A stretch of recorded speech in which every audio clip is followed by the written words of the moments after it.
You're listening to the Station 71 podcast with your host, Mario. Beth. Brian. And Kirsten.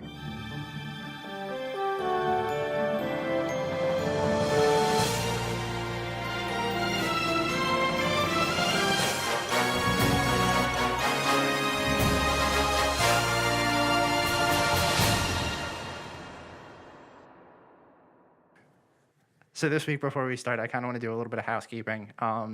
We touched on this in private with everyone here, but we want to start doing this little intro or this little segment at the end of our shows where we do kind of like listener correspondence. We want to be more involved with you guys. We want to hear your feedback. We want to hear everything from the other end. If you have questions, if you have anything you want to talk about, send it to our email. Our email is station71podcast@gmail.com. We're going to read it on the show. We're going to discuss it, take a couple minutes to kind of react to things that you guys have to say.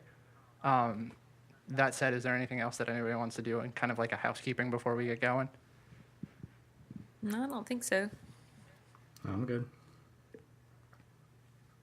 Okay, so this week we're going to take another fun topic. We're going to go into discussing what we use in our park bags.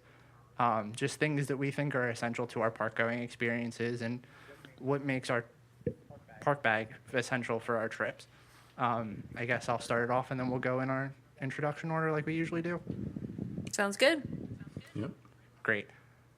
So first of all, my park bag's kind of late, and I didn't realize that until I started actually planning this out. It's weird because if you talk to me and you talk to my girlfriend, you get two different experiences because she's the overpacker and I'm the one that just brings my camera stuff. I bought a DSLR canvas bag. It's like a messenger bag. It's got little divider pockets for each lens and all the different stuff that I need to go with it. I bought that on Amazon. I'll leave a link in the show notes to that as well as pretty much with everything else we're going to be discussing. I shoot off of a Sony a6000 body, which prior to 2016, I shot Canon. Canon T3 was the camera I shot with before. I made the switch to mirrorless thinking it was going to be a lot smaller and a lot lighter, and then ended up buying a lot of lenses that I didn't really need. So now I have a lot of camera gear. The main lens that I walk around with, I shoot with my Sony 50mm. It's just the easiest walk-around lens for me to just take pictures with, and it just always gives me the best results that I need. I also always carry my kit lens, which is the 16 to 50mm, 55 to 210mm lens, and a 16mm pancake lens for my landscape shots. Each one I have kind of lined up for a different set of tasks. Like my 15 to 210, I'll shoot anything farther away that I need to kind of zoom in on. Obviously, my 16mm I'll use for landscape shots and stuff like that. And then I also have my oddball here is my Opteka 6.5mm fisheye lens. I think out of the 2 times I've brought it to the park now, I've gotten a couple shots on it that I really like. It's not super practical. I will laugh at anyone that tells me that a fisheye lens is super practical in any way, but I really, really like this lens, and it's fun to play around with, so it gives me something to kind of mess around with. I also bring a Speedlight with me. It's a Neweer TT 560. It's not anything super fancy. It's just a little flash that I can clip onto my camera and use if I need to. But obviously, I don't use it on rides because I'm not that person. Thank you. Yeah, no, I would be very embarrassed if I said that I've ever used that on any attraction. I typically would only use that if I'm outside or trying to take a picture of something that like is way too dark. Most of the time I'll try to use like a lower shutter speed to kind of take in the natural light if I can. But I'm not the person that brings a tripod into the park either, so that's kind of hard for me to play around with outside of using trash cans and stuff, which I have done. I will say I've done that. I also bring an extra SD card because I'm really bad at losing things. So it's very likely that I will forget an SD card somewhere. It'll fall out of my bag. I've had really bad things happen like that. So outside of my camera gear, I bring a phone power bank. just because I am also prone to having my phone die on me, a phone charger, just so that I can plug it into the power bank and everything like that. And I also bring Band-Aids, but that's really all I keep in my bag. Wow, that's crazy. It's literally a camera bag with a couple of things thrown in. It really is, and that was the thing. Like we were talking about this earlier, and I was like, I feel like I pack this huge bag and I take all this stuff, and I thought about it. I'm like, no, my bag's just really big. How heavy is it, would you say, like all of your stuff that you carry? It's not super heavy. I've had to like load it up with all this stuff because it actually was only meant for like 3 lenses and the camera body. So when I first started packing it, I actually disassembled another camera bag that I had and put the little divider strips in it just so I could compartmentize everything. It's really weird because I used to carry around like one of those backpack bags that have the camera divider compartments in it, and I always feel like that was heavier than the sling bag. The only thing that's really annoying is the fact that it's a messenger bag, so everything's like on my one shoulder, and then when I need to move it, I have to flip shoulders. But other than that, it's actually really not heavy at all. Wow, that's a lot of gear to be carrying. I definitely applaud your dedication. You and Kirsten talking about taking photos in the parks has made me want to bring my DSLR next time, but I don't have nearly as much equipment as you do. Yeah, I don't have near that much either, so don't feel bad. Yeah. Well, the funny thing is like the Disney photography community is huge, and I've only like kind of briefly like dipped my toes in it and talked to like a couple other people that I know shoot in the parks at least fairly regularly, and their bags are either very similar to mine or have way more gear than I could ever hope to have. See, I feel like if I lived closer, that I would bring a camera with me more often.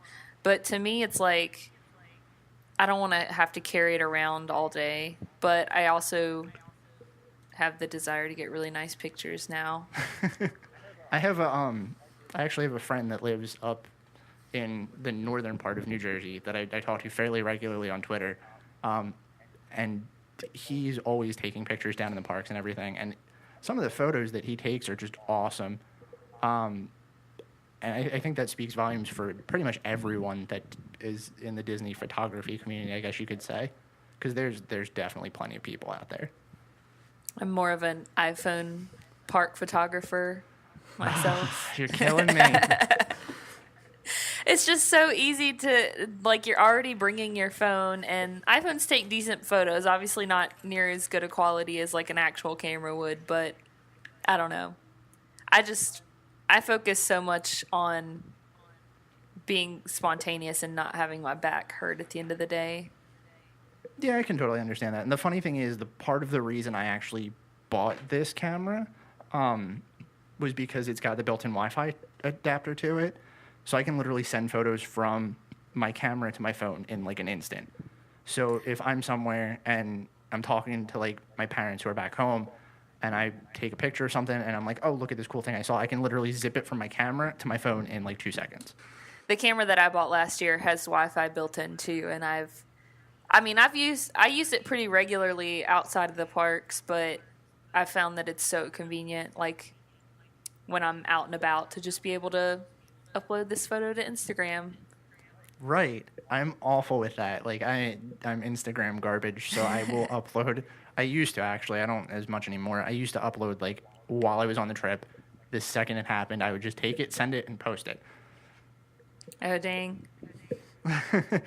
Anyway, we should move on to your park bag because we've talked a lot about my camera gear, and I could just keep going all night. Well, my next park bag will definitely include my camera, but I just have a Nikon D5300. It's not anything crazy, and I don't have a whole lot of equipment, so I'd probably just take like a, whatever regular lens. But my essentials are going to be obviously things like, your wallet, credit cards, annual pass holder cards, whatever. I like to keep my most recent MagicBand in my bag, because I like to wear on my wrist my like limited edition ones and ones that I've had for a while. And I'm always paranoid that the long distance RFID is dead.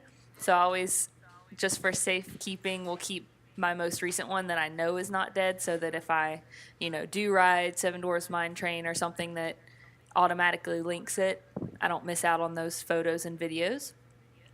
My other real essential is chapstick or some sort of lip balm. I literally can't go a day without this stuff. It's almost an addiction at this point.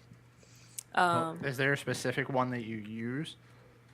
And also, do you have the MagicBand, or like the original one or the 2.0 one? I have a bunch of the original ones that I've gotten on past trips, but they're like, the designs are just so cool that I like. They match with certain outfits, and I want to, look cute in the parks as much as I can while still being comfortable.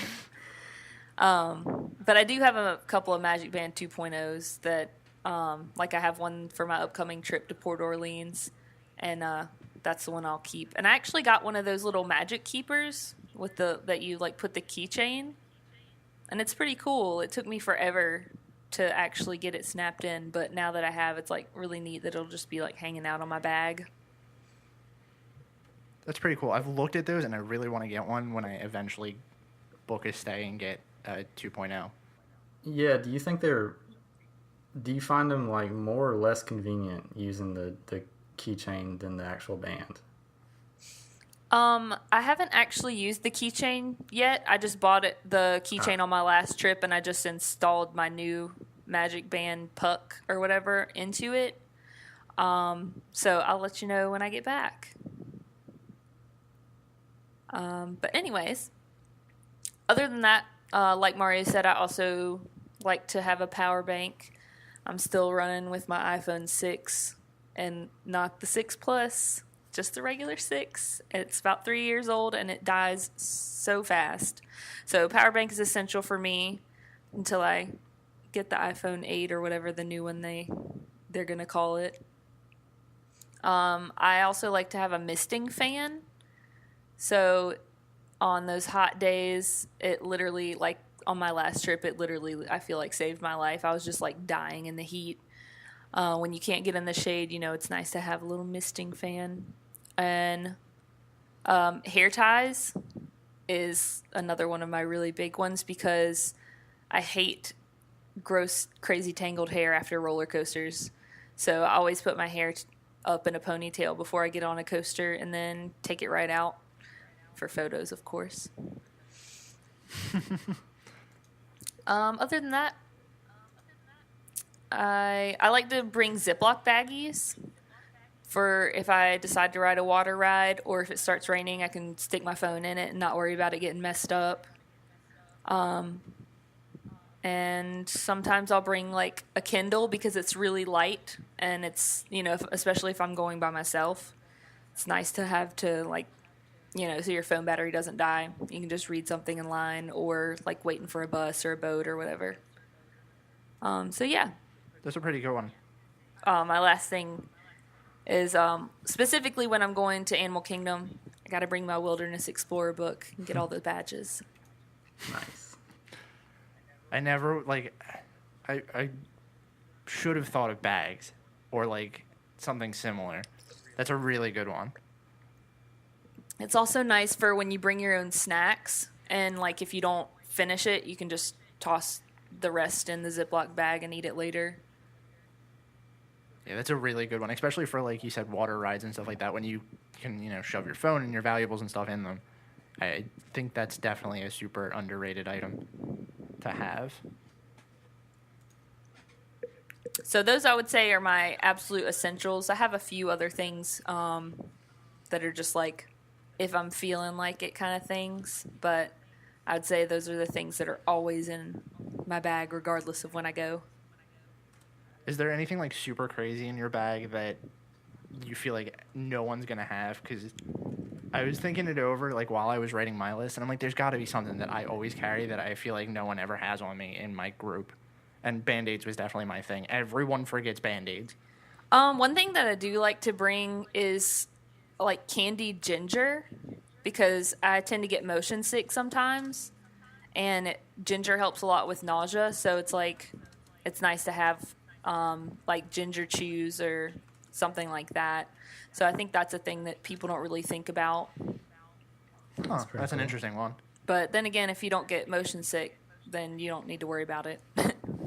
Right, and I feel like motion sickness is one of those things that, like, not a lot of people think about, first of all. But, two, if you think you're going to get motion sick, you're going to load up on medicine, not, like, ginger. Yeah, I hate, like, Dramamine and stuff because it makes me feel woozy. So that's why I started eating candied ginger, because it helps without making me want to go to sleep. It's also nice to have wet wipes when you have, like, sticky hands, or just, like, before you eat if you don't want to go, like, find a bathroom or whatever. Or when you are eating a Mickey bar and it's really hot outside and it starts melting all over your hands, which happened to me on a couple of trips ago, and I was literally holding the Mickey bar in my palm because it just, like, fell off the stick. So I was glad to have wet wipes in that situation.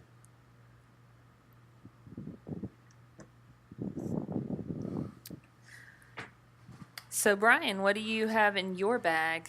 Okay, well, first off, I guess I'll talk about my bag, since mine is probably pretty different from everyone else's. I've seen a couple other people do this at the park, but not very many. I actually carry a CamelBak when I go. I was really hoping someone would say Yeah. that. It's so exciting. So it's a CamelBak Mule, and it has a 3-liter reservoir in it. And I know a lot of people are probably not going to want to do it because it does add a good bit of extra weight with you carrying it all around all the time. But I think it's really convenient, and I kind of think the extra weight is made up for by always having water at hand. One thing is that, you know, on the rides and stuff or in line, they're going to make you throw away cups before you get on. It makes you not have to worry about carrying bottles around with you. And especially if you're looking to save money, going out and buying the bag isn't going to be the cheapest, but I already have one for hiking. It's a lot cheaper for me and my fiance when we go to have a 3-liter thing of water with us instead of having to buy, bottled waters at the park. I think last time I checked, it's like $3.50 for water in the park. So it can, if you already have one, it can save a good bit of money. Or even if you don't have a bag, if you want to go out and just buy a reservoir and put it in just a regular backpack, I think a reservoir would be about $30 or so. And if you're on a trip with a family, instead of buying everyone a bottle of water every time, it could end up saving some money. Maybe not a whole lot, but mainly for the convenience, I like it. But, yeah. Now, Brian, you live in Florida, right? I do. I'm about an hour away from Disney, So does the water there where you live taste as disgusting as it does in Orlando? I don't know if I'm getting used to it because I've only been down here a little over a year. So when I moved down here, it was definitely noticeable. I think you get used to it because after living there, I got used to it. Now, I will say, though, when I first moved here, I noticed the water where I lived had a weird taste to it, and I feel like I kind of got used to that. But still, every time I go to Disney, it's different from even the other Florida water. So it is kind of got that nasty kind of, I don't know how to describe it, minerally tinge to it, but... Yeah, I don't know what it is about the water, but, like, I usually try to be pretty environmentally conscious and not use plastic, like disposable bottles. Like, always have my reusable bottle with me, and I have, like, Brita filter at home. But that Disney is, like, the one time that I make an exception. I was like, I can't drink the water.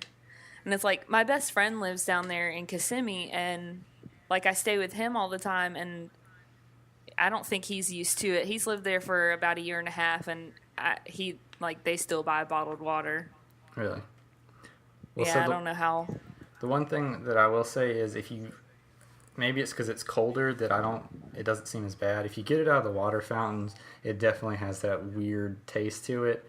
But if you get, like, usually the cup of ice water from any of the stands, it seems like maybe they're running it through a filter or something because it's coming out of the, like, soda machine, so maybe it doesn't taste as bad.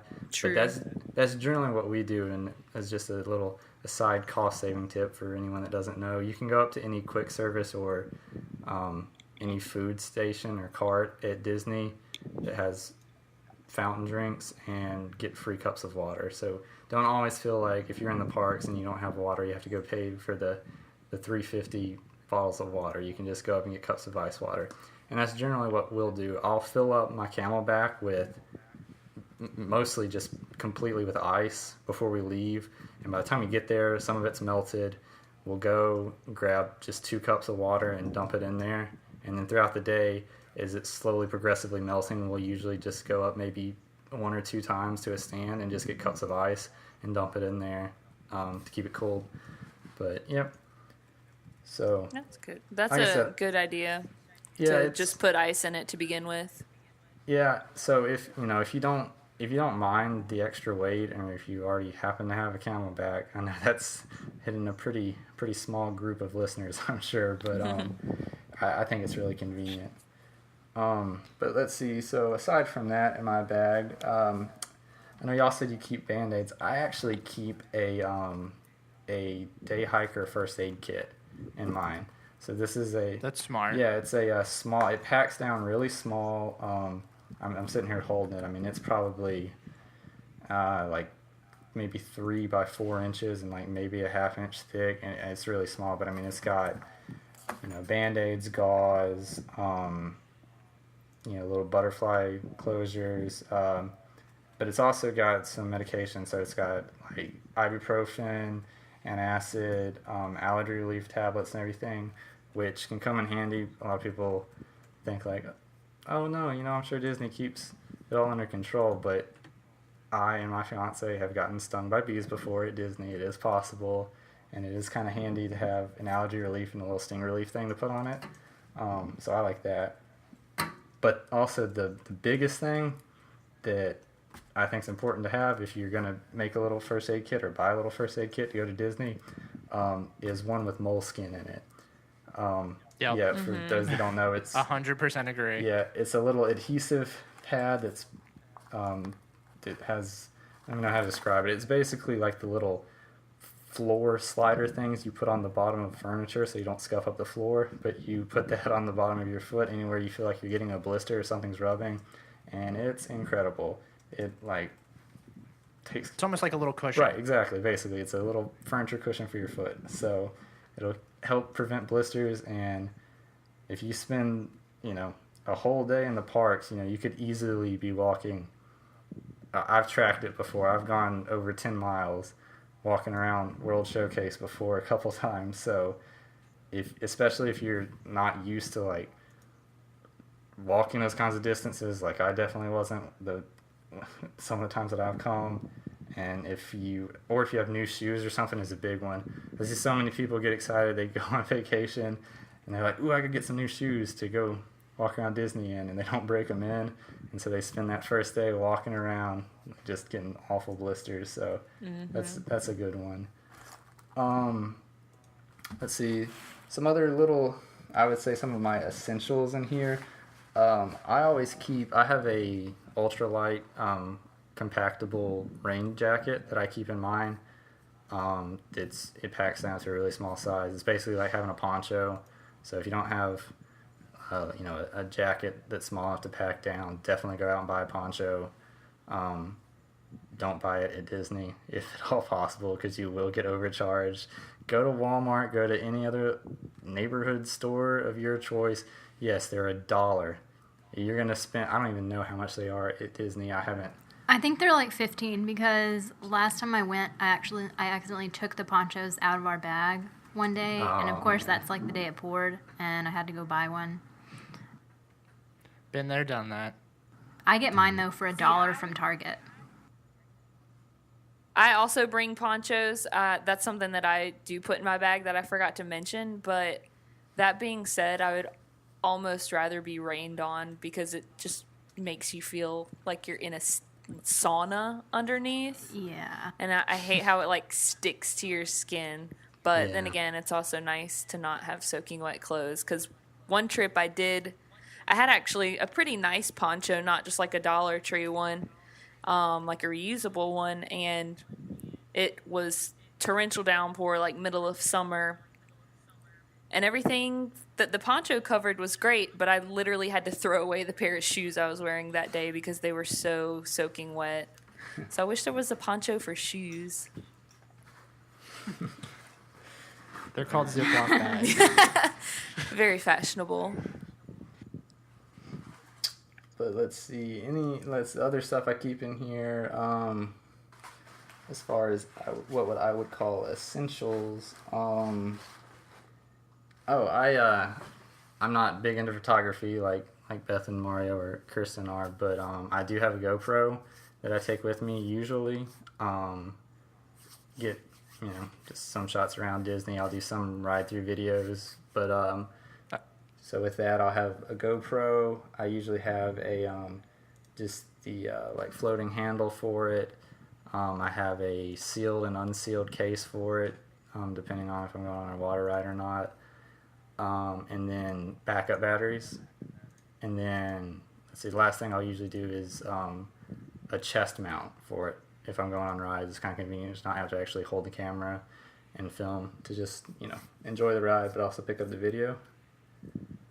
Yeah. How often do you feel like you use your GoPro? Because I've been seriously contemplating buying one the last couple times I've gone down there, and I feel like I'm never going to use it as much as I say I will.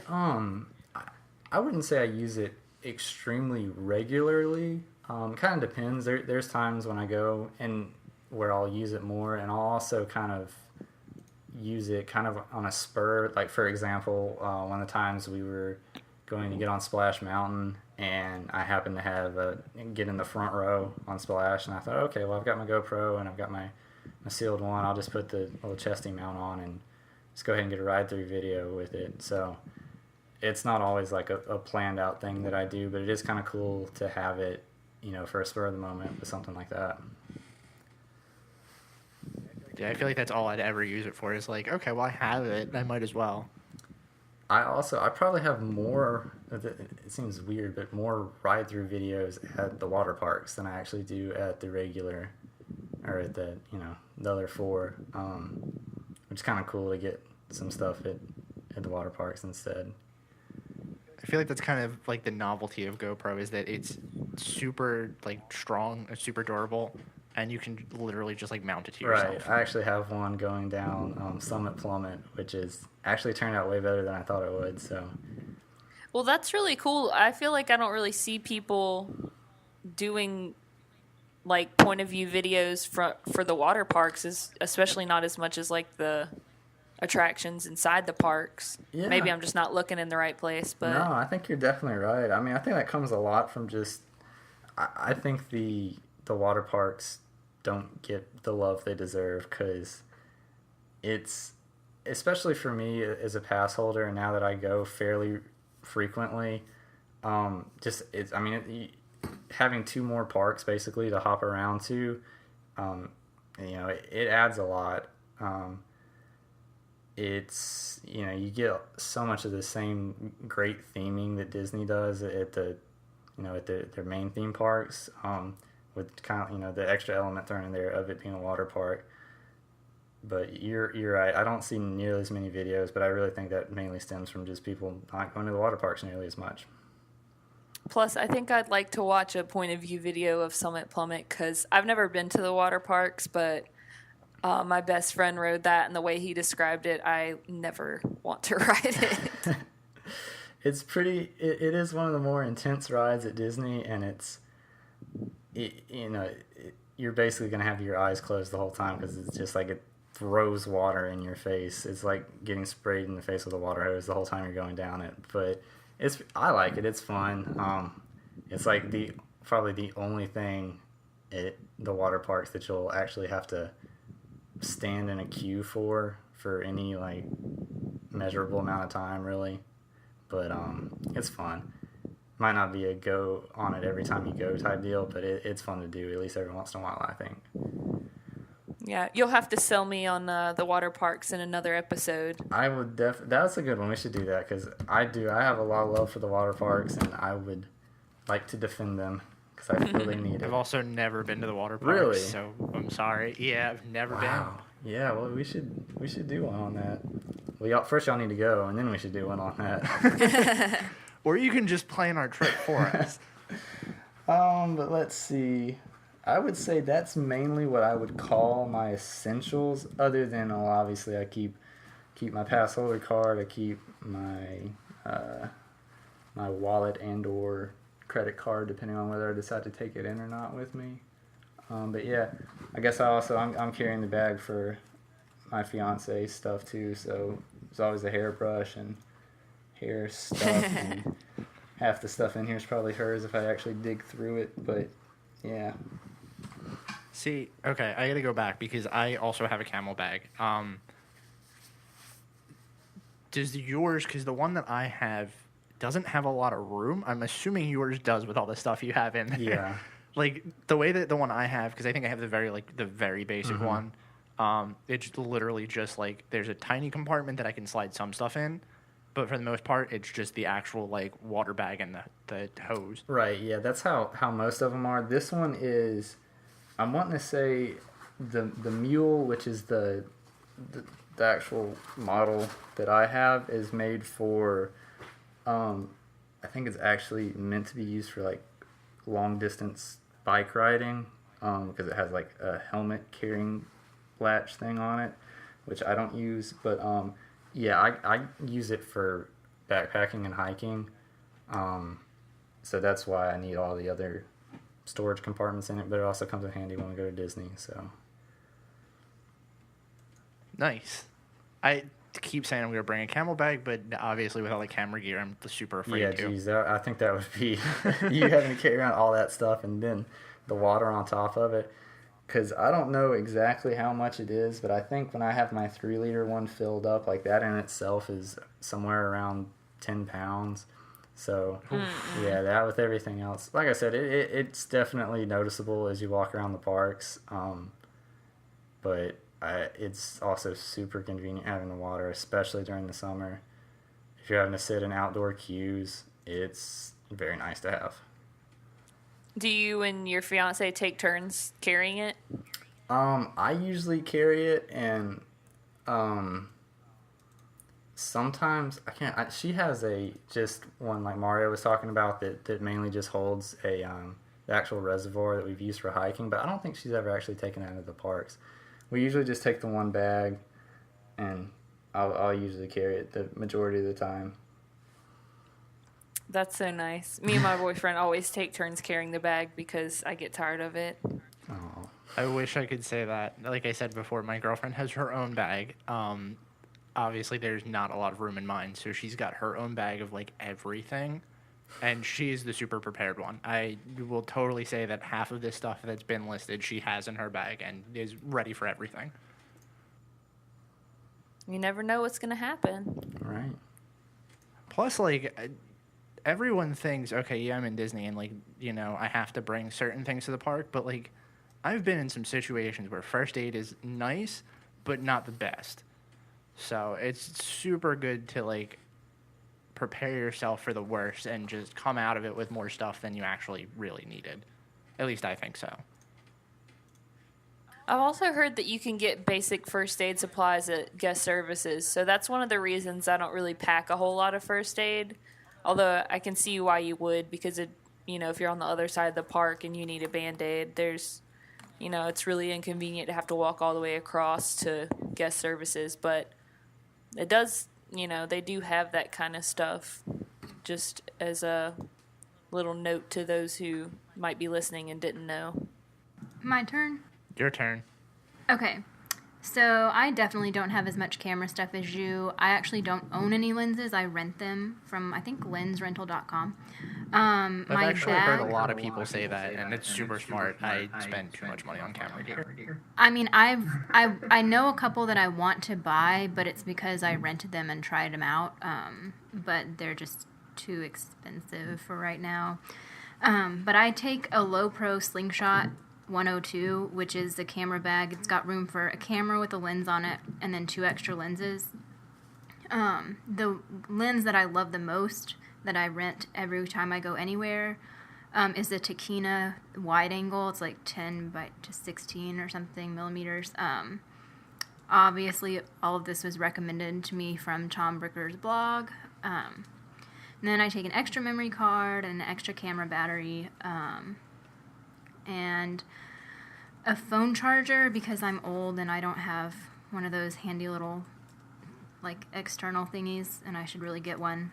But tip, you can take your phone to guest relations and leave it there and they will charge it for you. They have chargers in the back. They just give you a little ticket.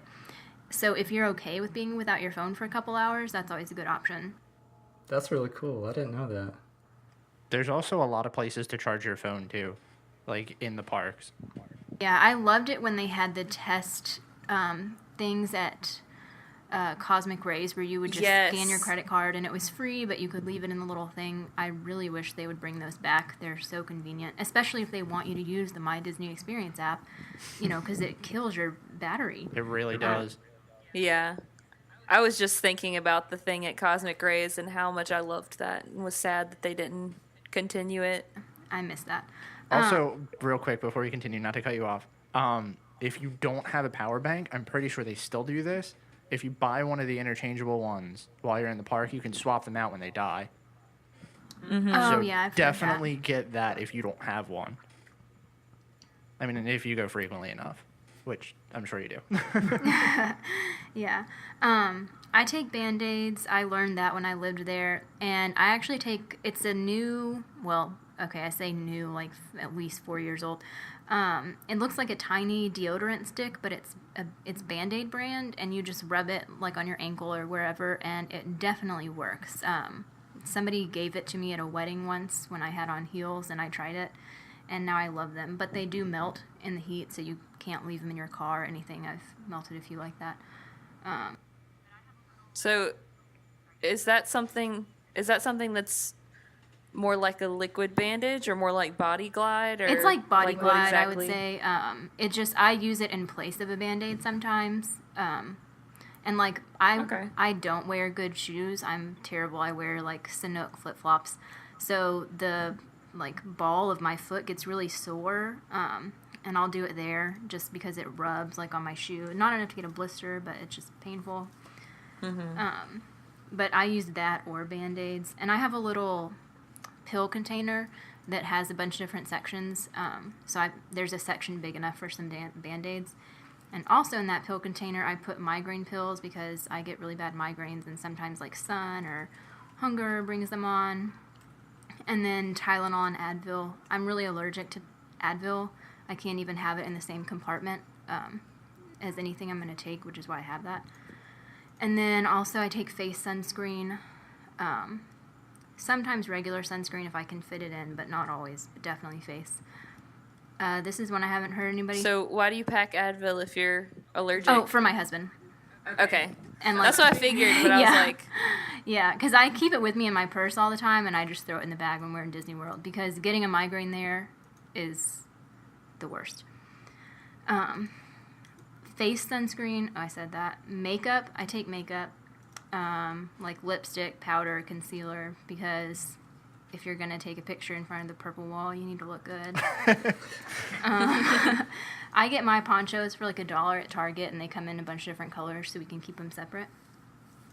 And then sunglasses and a case are a must for me. I have to have a case because I hate just throwing them in a bag or trying to hold them on a ride and thinking they might get squished or broken.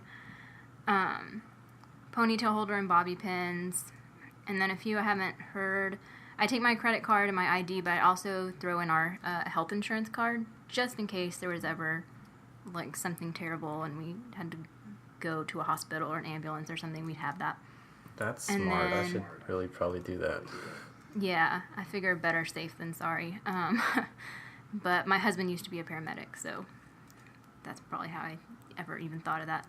And then I take playing cards just in case we end up like in the contemporary conventions that are taking a nap, or if we go, hang out at the boardwalk, we'll like play war or, something.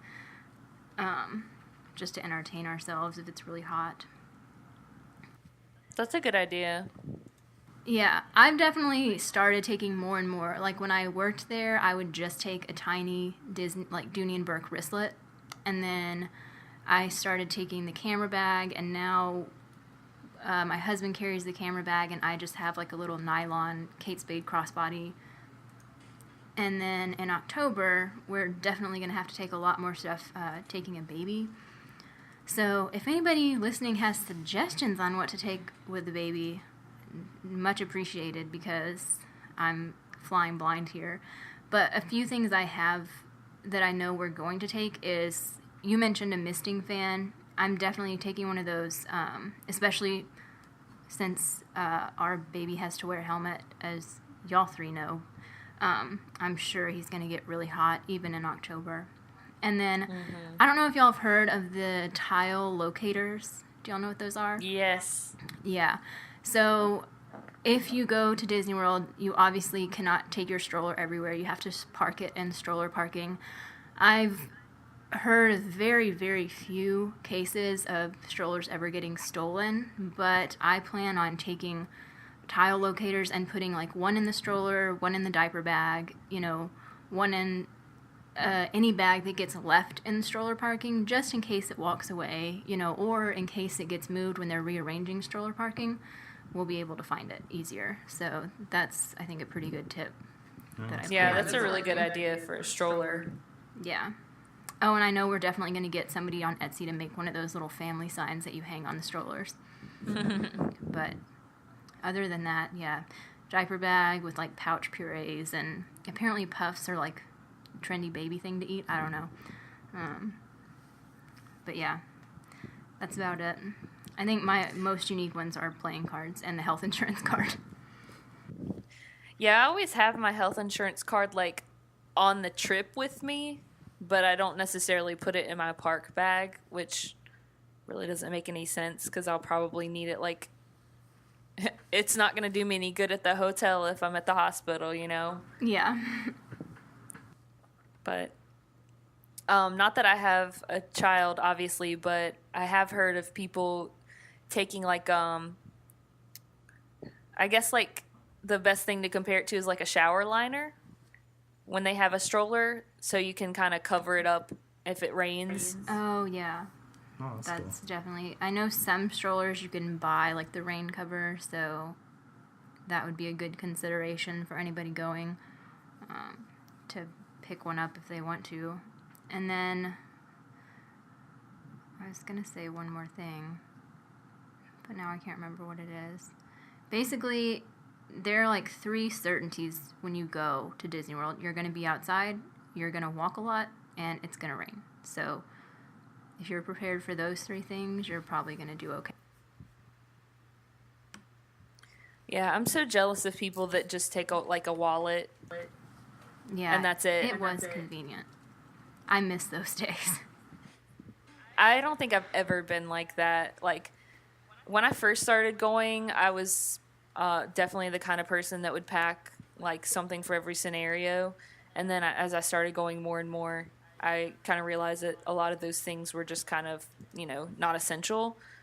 But I can't ever see myself getting to a point where all I'm taking is like a clutch, like you said, or like a wallet. Like my best friend, when he goes, I mean, granted, he does live down there, but like I said, he just brings his wallet and his phone, and that's it. I envy people that can do that.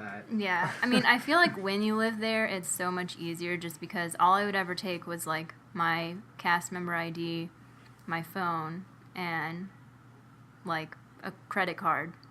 And what else do you need? You don't have to take pictures all the time, and Band-Aids.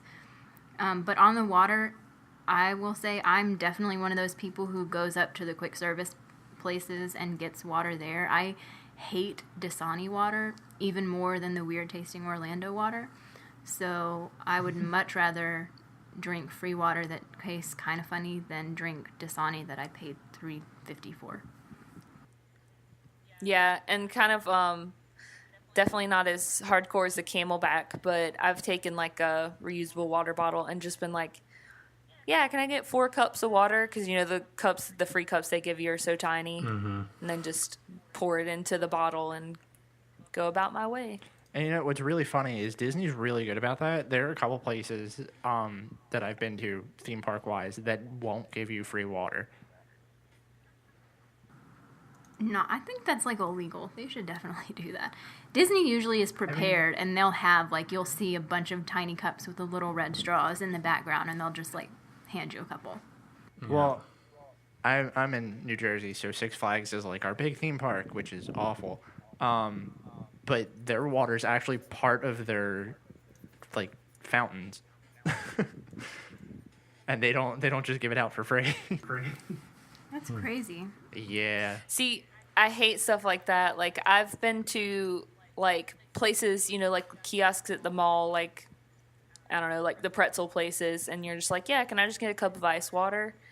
And they're like, I have to charge you the same as a regular drink. I'm like, why? That has like never happened to me. We have Six Flags here too, and they definitely will give us free water. It's like, I can even kind of understand, like, here you have to pay 25 cents for the cost of the cup and the lid and the straw. But it's just like to charge, you know, $2 and $3 for a cup of water is ridiculous to me. Yeah, that's kind of insane. I also had a place at a food court at our mall here, and because I used to work at the Starbucks at our mall, and I went down in the food court one day with a reusable water bottle, and I was just like, hey, can I just get some ice water in this? And I also got food from this place. So they like rang me up or whatever. I went to sit down, and I looked at my receipt, and they had charged me 25 cents to put water in my own bottle. Wow. And I was like, it's 25 cents, so I'm not going to make a scene about it. But I just was so shocked by that. It's kind of crazy. But anyway, thanks, Disney, for not doing that. Yeah. Good guy, I'm Disney. honestly Good guy, bad, and I'm the same way. It's one of those things where you get down there and you're like, I'm on vacation, I'll just do it. And then you don't realize that you're not hydrating. yeah. See, the soda's not my problem as much as the alcohol. That's what really makes me dehydrated. Yeah, I didn't want to say that, but same. Oh, yeah, not me. Just being honest. Yeah, Well, we're that actually... part is, What was that? World Showcase is kind of like set up for dehydration if you're going to drink around the world. It's like, it's running around this giant loop, drinking at every 100 yards. Oh, and there's really not much shade the whole way around. Good luck. Oh, gosh. Goodness. I mean, there's some like good spots you can kind of duck into in World Showcase where it's like quiet. You can look around at stuff. The gift shops are good for that. The galleries are really good for that, too, because no one ever goes in them. Yeah. So they're always, like, empty, but they're air-conditioned and shaded, obviously. Yeah. See, my favorite one for that is probably Japan, because they have like that really big gift store, and then the sake bar is all the way in the back. And then obviously Morocco, because like they have all those neat little like buildings and stuff in there that no one's ever really in. Yeah, definitely. Well, we have like a little bit of time left. If there's anything else anyone wants to talk about before I dive into the like 2 comments we have on this Facebook post here. I have one more cool little, I don't know if anyone else thinks it's cool, but I have a book actually that I carry with me, not every time, but pretty frequently when I go. It's called The Hidden Magic of Walt Disney World. I'm sure there's other ones a lot like this, but it's kind of cool. It has a lot of kind of like secrets or hidden things about it, but what I like about this one is it doesn't really spoil what you're going to find. It kind of gives you clues and suggestions on where to start looking for stuff, and once you go there and you'll see it, a lot of times you'll like find hidden Mickeys, or you'll find other little cool little tidbits about stuff in the parks, or it might explain to you kind of why something is the way that it is. And it's really cool to take and go look at the stuff. And even, you know, someone that's been going a long time like I have, there's a lot of stuff that I learned reading the book and going and finding, you know, some of the little hidden things that it was pointing out to me. I know there's a lot of other books like that, like the Hidden Mickey ones, but I think a book like that is kind of cool, especially if you're someone that goes pretty frequently and kind of want to delve more into the theming and the secrets and stuff of Disney, it's kind of cool to have something like that to go around the parks with. You have to link me to that one, because my biggest thing with those like hidden Mickey books is that they most of the time will tell you exactly where they are, and I don't like that. Right, I like to which is find things, and I like the clues. That's the fun part. Right, which is what I don't particularly like the hidden Mickeys for that same reason, because it's kind of like if they're pointed out to you, it doesn't really make it exciting when you see one or find one. But this one's good. So it's the Hidden Magic of Walt Disney World, and it's by Susan Veness. It's really good, so I would suggest that if you like kind of exploring the parks and digging into it. Yeah, I have that, but I've never taken it into the park. Well, I like it because I read through it before I went to the parks, but a lot of the stuff, it'll be like, it'll tell you, look this area around World Showcase in this country, like behind something, and you kind of have to go and actually be there with it to figure it out, but it's a really good book. I would suggest it. Yeah, I was just gonna say it's really funny that you mentioned that book, because I just was at a used bookstore a couple of weeks ago and saw it, and I had never read it, so I bought it. So it's literally sitting on my nightstand right now, and I'm obsessed with it so far. It's just like you guys were saying, like hidden Mickeys are cool, and like the guides are there for those people that want to know exactly where they are. But the thing that I really like about the Hidden Magic book is that it's pointing out stuff that I would have never noticed. It's not like hidden Mickeys where it's like if you stare at it long enough you're gonna find it. There's like such small details, like Imagineers' names that are like hidden in like certain places, and just so many things that I just would have never known about. Right. And really it's cool because it's something to do, especially if you're someone that goes to the parks a lot, and I think it's fun sometimes to just go in, maybe hit a couple rides, but just spend the rest of the time just kind of like exploring and looking at the stuff around the park. And it's a really great companion book if you're into that. Another one that's kind of similar, I would say it reads more, it's not a traditional guidebook, but it definitely gives you tips, and it also has sort of little excerpts of travel logs, is Mousejunkies. I really like that one too. It's by Bill Burke. You can get it on Amazon for like $1. I'm going to have to pick up both of those now. So real quick, before we tie this show up, I posted on Facebook, and I got 1 or 2 responses. I want to read them off because every week I've done this. I've said, hey, I'm going to read these off, and I never do. So I want to do that this week. Yay. So my post was basically asking people what is in their parks bag. Generally what we just did, going through all that stuff. And we got 2 responses. One was from Jessica Quates, I think. And she said she's pretty odd. And the last time they went to Disney, she regretted packing a bag at all. Of course, she doesn't have kids, so it's not hard for her to do. And she was super prepared with lots of stuff that she didn't need. So she's thinking about getting a fanny pack for her next trip. So that's kind of neat. I never would have thought of getting a fanny pack. A lot of people have them, and that's just something I've always been like, oh, yeah, that's a thing. And I never think to, that's convenient. And in that same comment, Emily Haley commented and said that she used a fanny pack when she went to Universal a few months ago, and it was super convenient. But she always brings a big bag to Disney. So neat little things that some people commented on. I'm going to reiterate again, if you have anything that you want to send us, any comments, anything that you want to add on to the show, I always post about it on Facebook. I always post about it on Twitter. And then email us, station71podcast@gmail.com. That's right, I think. Yeah, or suggestions for show topics. Definitely. We'll take anything from you guys. We want to take 10 minutes to just kind of read everything over and hear what you have to say about what we're talking about in the parks, or anything that you just want to hear us talk about. That'd be neat. So, anything else anyone else wants to say before we tie it up? No, I think I'm good. I think I'm pretty good. Yep. Beth is muted. Oh. Sorry, I'm good. Okay. Well, that's going to do it for us today, guys. Thanks for listening to another episode of the Station 71 podcast. Be sure to like us on Facebook, facebook.com/Station71pod. We're We're on Twitter at Station71Pod, Instagram at Station71Podcast, and send us those listener emails to station71podcast@gmail.com. If you like this show, leave us an iTunes review and be sure to subscribe to the show so you don't miss another episode. We hope you enjoyed your ride, and we'll see you real soon.